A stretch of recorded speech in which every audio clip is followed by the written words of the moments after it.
Hi guys, let us see the high school poems Folk, which is written by Carl Sandesberg, a very small poem but a great explanation related fog. तो आप जानते हैं fog का मतलब होता है mist या जिसका अर्थ होता है धुंधलापन या कोहरा।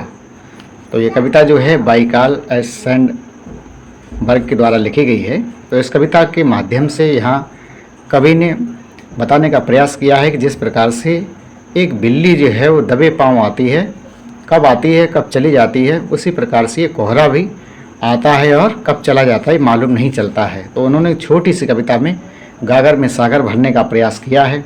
तो यहाँ बिना किसी देरी के सीधे कविता पे ही चलते हैं। तो देखते हैं यहाँ पे स्टेंजा, जो एक ओनली स्टेंजा है। तो देखते हैं द फोग कम्स, जो कोहरा है वो आता है on little cat feet.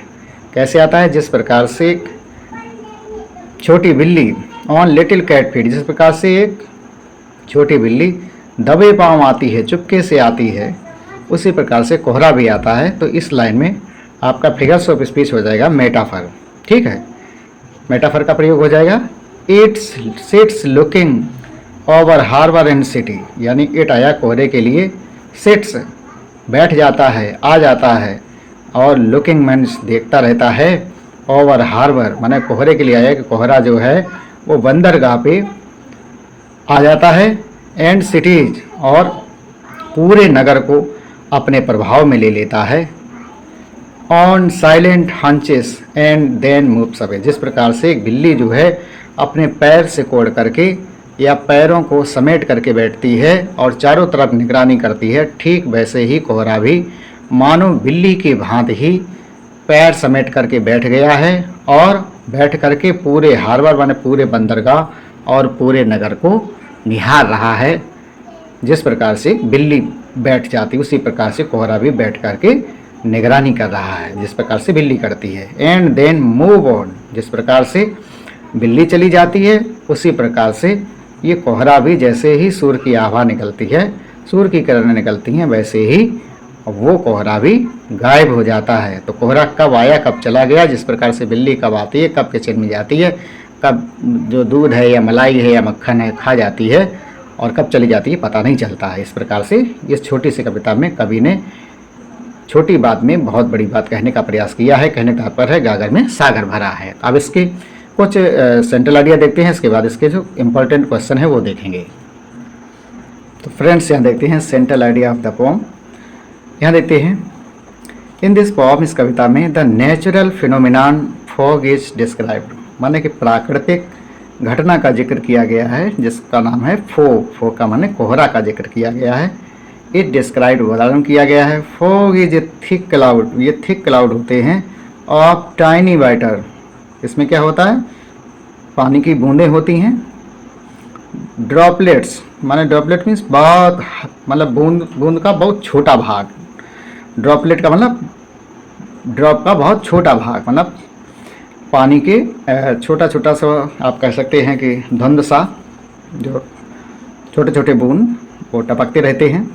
Presents in the atmosphere माने कि वातावरण में उपस्थित रहते हैं और चारों तरफ क्या हो जाता है? अंधेरा छा जाता है। It is generally seen during the winter season, और इसको कब देखा जाता है? विंटर सीजन में ही देखा जाता है। द फॉग ब्यूटीफुली कंपेयर्स, और जो हमारे कवि हैं वो बड़ी सुंदरता के साथ, बड़े सौंदर्य के साथ कंपेयर्स में तुलना करते हैं the coming and disappearing of the fog to a cat, माना कि उस कोहरे का आना और उसका गायब होना, उसकी तुलना एक बिल्ली से कर देते हैं। द कैट आल्सो कम्स, बिल्ली भी आती है, टू ए प्लेस, एक स्थान पे, साइलेंटली चुपके से आती है, एंड देन डिसअपियर साइलेंटली, और बड़ी शांति के साथ चली जाती है। तो पोट यहाँ कहना चाहते हैं जिस प्रकार से बिल्ली बड़ी शांति से आती है, चुपके से आती है, दबे पांव आती है, उसी प्रकार से कोहरा भी बहुत चुपके से आता है। द फोग सिट्स, फोग माने फैल जाता है, सिट का मतलब बैठना है, लेकिन कोहरा थोड़ा ना बैठेगा, तो यहाँ पे पर्सोनिफिकेशन भाव है, यहाँ पे पर्सोनिफाई किया गया है। द फोग सिट्स, कोहरा जो है वो छा जाता है, and looks over the harbour, और क्या करता है? पूरे हार्बर, पूरे बंदरगाह को देखता है, निहारता है, एंड द सिटी, और सिटी को भी निहारता है। जस्ट लाइक ए कैट, जिस प्रकार से एक बिल्ली होती है, सिट्स, वो बैठ जाती है, साइलेंटली, चुपके से, एंड लुक्स अराउंड, और अपने चारों तरफ देखती है। As no one notice the cat similarly, as no one notice the cat similarly, no one notice and gets disturb by the coming and disappearing of the fog. और आगे क्या बताते हैं, जिस प्रकार बिल्ली चुपचाप बैठ जाती है एवं इर्द गिर्द का वातावरण देखती है, उसकी ओर कोई ध्यान नहीं देता है ना। जिस प्रकार कोई बिल्ली की ओर ध्यान नहीं देता है, उसी प्रकार कोई कोहरे पर भी कोई ध्यान नहीं देता है, और ये कब आता है और कब चला जाता है। As no one notice the cat, जिस प्रकार से कोई बिल्ली को नहीं देख सकता है, सिमिलरली, बिल्ली को ध्यान नहीं देता है, सिमिलरली, ठीक उसी प्रकार से, नो वन नोटिस, कोई भी नहीं देखता है, एंड गेट डिस्टर्ब, और ना ही परेशान होता है, by the coming and disappearing of the fog, माने कोहरे, जिस प्रकार से बिल्ली के आने और जाने से किसी को कोई डिस्टर्ब नहीं होता, उसी प्रकार से कोहरे को भी आना और उसके जाने पे कोई किसी को परेशानी नहीं होती है। तो ये है इसका सेंट्रल आइडिया। अब इसके बाद देखते हैं इसके जो कुछ क्वेश्चंस हैं। तो फ्रेंड्स यहाँ देखते हैं क्वेश्चंस देखते हैं। तो who is the poet of this poem, तो इस कविता का कवि कौन है, तो हो जाएगा Carl Sandburg, option C correct हो जाएगा। इसके बाद देखते हैं क्वेश्चन नंबर सेकंड।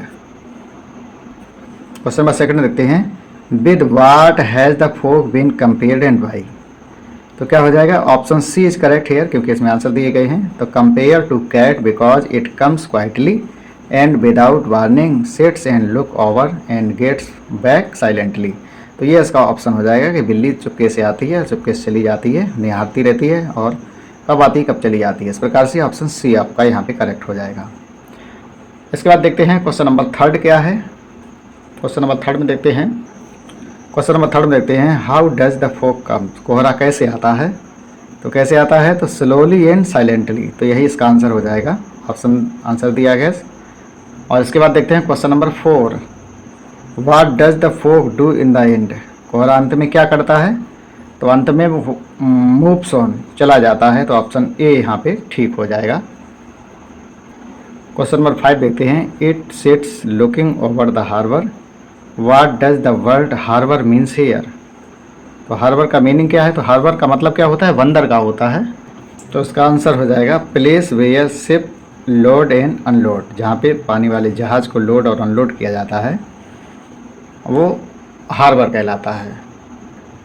इसका देखते हैं वर्ड मीनिंग क्या है इसकी, तो देख लेते हैं, थोड़े मीनिंग हैं। लुकिंग ओवर का मतलब हो जाता है सी या देखना, ऑन हंचेस का मतलब होता है घुटने मोड़ कर बैठना, मूव्स ऑन का मतलब होता है चले जाना या ओझल हो जाना। ये इसके कुछ मीनिंग थे, तो मैंने सोचा ये भी दे दें आपको। ओके फ्रेंड, तो आज के लिए इतना ही इस कविता में, और आशा करते हैं आपको ये अच्छा लगा होगा, और यदि आपको ये सब कुछ अच्छा लगा है तो चैनल को ज़्यादा से ज़्यादा लाइक करें, शेयर करें, सब्सक्राइब करें। आपका दिन मंगलमय हो। Thank you very much.